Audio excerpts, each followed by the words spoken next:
is Mike Zaremba, and I am one of the owners here at Float House. Float House is a float center which houses sensory deprivation tanks, and we have 5 sensory deprivation tanks here. We opened up earlier this year in May, and we're the only one of its kind right now in Vancouver, and we're excited to be a part of this community. Well, a sensory deprivation tank is something that's been around actually for a long time. It's basically it's a large container about the size of like a standalone refrigerator at your home or something like that. Yeah. It's got about 10 inches of water. We put 900 pounds of Epsom salts into the solution, and that creates a very dense solution where you can float effortlessly in. The water is heated to the same temperature as the surface of your skin, so when you float into it and you settle into it, you don't really feel the water too much anymore. And it's pitch black inside, you can't see anything, and your ears are underwater with earplugs, so you can't hear anything. So the purpose in the environment is to minimize as much sensory input coming into your nervous system as possible. My immediate draw to the float tank was the recovery purposes.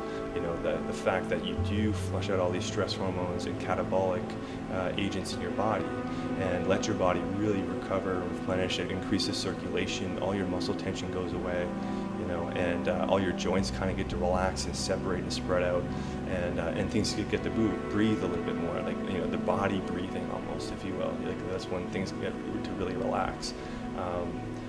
But then on the psychological side, I mean, since you are in such a relaxed state, I know guys like Pat Healy is very fond of using the float tank because I actually know the owners of the float center that he uses, and he does it a lot for visualization exercises, and then just calming yourself before any type of bout that you're going to have. You know, it's a lot of guys will do it the night before, the day before, and just calm themselves down because there's so much going on, and you feel that your mind keep going in that direction. It's just going to start tapping yourself out. But when you can go in this environment and force yourself to relax, because that's what the environment does, it puts you into a state of relaxation, then you know, it's just better for your body. You're not burning excess energy through anxiety or nervousness or worry or whatever. And the biggest person that's gotten the word out there for this new resurgence, at least in North America, is Joe Rogan, you know, which is why I think the MMA community has been introduced to it kind of earlier on than most people. You know, like, part of our marketing, we market towards a lot of yogis because we know that they're able to be in that similar state and probably more open to this type of thing. But we are getting this interest by the MMA community largely because of Rogan and his podcasts and hearing him speak of it, and you know, just people getting connected through him, through the UFC and through MMA. And so that's why, you know, a big part of this whole resurgence is because of the internet and the virality of some of those videos that he didn't even put together. Some people did, and that's creating, you know, people just hear about it, you know what I mean? There's so much that can, like, impact a float. The biggest thing is to just show up. There's lots of little tips and techniques that you can do that you can find online, either through our website or, you know, other float informational sites, and how to kind of optimize your experience. Things like, you know, timing your digestion, what you eat before you come, the time of day that you come, what did you do just before you came in here? Did you exercise? Did you train? Or are you coming from work? Or what's the deal? You know, so all those things are going to impact your float. But you know, just show up for one thing, go in, and the first time you go in, it's such an alien environment, it's going to take time for most people to relax.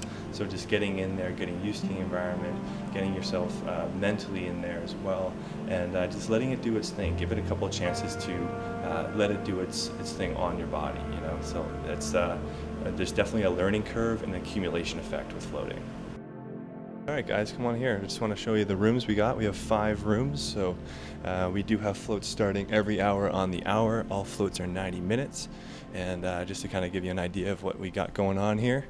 You know, they're pretty efficient rooms, but they definitely do the job. So you come in here, it's completely private. You have a private shower that you'll use before and after your float, and where you bathe off thoroughly. We're trying to get as much body oils and scents off your body. Then you just simply open up and head on in. And we you know, definitely recommend the full sensory deprivation experience by closing the door, no music or anything like that, but there are options for people that do have a little claustrophobic issues. But at the end of your float, when 90 minutes is up, we cue you out with some music. So when the music comes on, you just take a few minutes, bring some movement back into your body, come on out, rinse off, get dressed, and then I just come chill in the front for some tea and water and just take it easy. So that's what we got going on here. It was way better than the first time. I know the first time I went in there, I didn't know what to expect. I'm going in this big, like, space-looking, contraption, and I'm lying in there, and I'm like, okay, my brain wasn't turning off. I was floating, and it was nice and everything, but I just couldn't. I had a tough time, turning off the thoughts, turning off my brain. But the second time, I got in there right away, and I was just like, big deep breath, and I was able to ride the float, as you say, and you know what, it was a great experience. It always feels like you're in there for less time than you really are. It's a full 90 minutes, and but I go in there, and then I start, I don't know if it's meditating, I just turn my brain off. I turn things off, and I focus on little things. I get creative. I start thinking about creative stuff, and just it's a great way to come up with ideas, and so that's sort of what my experience is, and it's a kind of a personal experience. So, here you are in all the hustle and the bustle of the world, and then you go into the float house here in Vancouver, and you're able to lie down in the water and just kind of leave all of this behind.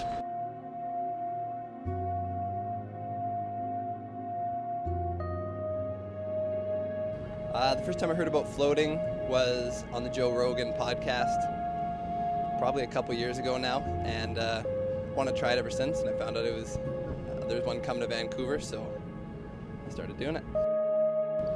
For a fighter, I think it's pretty important to get your mental game under control, and there's nothing really like walking into a cage in front of a whole bunch of people, and it's a pretty nerve-wracking feeling, and it's pretty hard to get your nerves under control when you're trapped in a cage. So being trapped in a little tiny black room, I think, is pretty good practice on just getting your nerves ready for a fight. No, for sure, I plan to use it a lot. I think it's good for visualization. You don't have any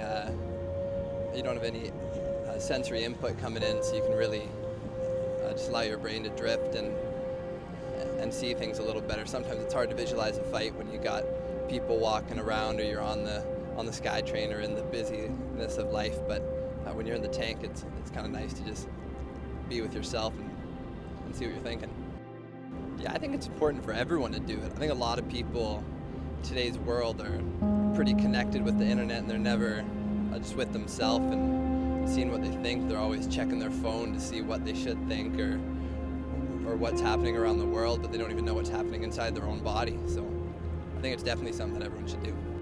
I think you definitely have to have a good understanding of it before you're really getting the full benefit of it. So I don't think if you're doing it one time the week of the fight for your first time, it's going to be a huge benefit. But if you've done it a bunch and you understand how to go in and shut your brain off and really get your full benefits, I think it's definitely something you want to do, like weekly at least, I would think. I thought I had a really good understanding of it, and for some reason I thought I was just going to be a prodigy at zoning out, but it's definitely something you have to get used to. You're in a little tiny tank full of salt water, and it's kind of weird at first, even for someone who's used to being in weird places.